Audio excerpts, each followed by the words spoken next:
Of Toronto's 96 homicides so far this year, a new record. 52 of those are gun-related, and many the result of gang violence in the streets of Toronto.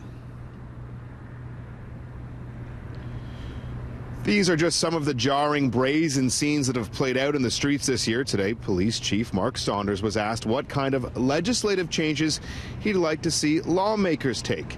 Saunders, who at times can be reserved, didn't hold back his thoughts when it comes to violent criminals.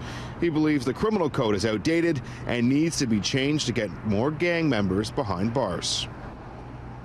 When it comes to street gangs, I don't think our criminal code I think it's antiquated. I'll be frank about that. When you deal with street gangs, it's a team sport. It's not an individual sport. So when a member from Team A shoots a member from Team B in that particular neighborhood, it makes it very hard for you as a mom or a dad to pick up the phone and say, this is who did it and I saw everything. Because that one person gets apprehended, but the rest of the team is out there.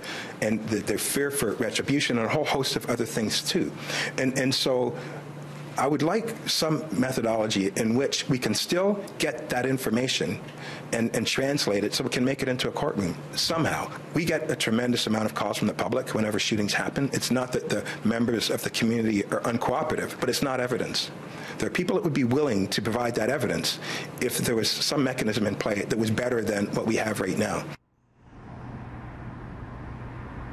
Today I also spoke with defense lawyer Kim Schofield. She's no stranger to guns and gang cases inside courthouses like this one right here on University Avenue, though she believes what Chief Saunders may be asking the government to do could put your freedoms at risk. I don't feel that the criminal code needs to change. The tools are there. We have criminal organization charges. We have anti-violence measures. And I think the chief is talking about having evidence admissible in court that would not be subject to cross-examination. And that, frankly, is not workable. It's a slippery slope. What would you say to a prosecutor who says, you know, we got all these great tips, but these people won't step up because they do fear for their safety? Well, tips are only that. Tips get an investigation started. Those tips have to be subject to cross-examination, and they have to be subject to rigorous rules of evidence. So it's not just that we can't lose sight of the end goal, and the end goal here is dealing with gun violence, but not in a way that puts everybody's liberty at risk by having admissible evidence that is inherently unreliable. 1 week ago today, we heard from Toronto's former chief of police, now MP, Bill Blair. He said he believes there's about 7,000 youth in hundreds of gangs from coast to coast.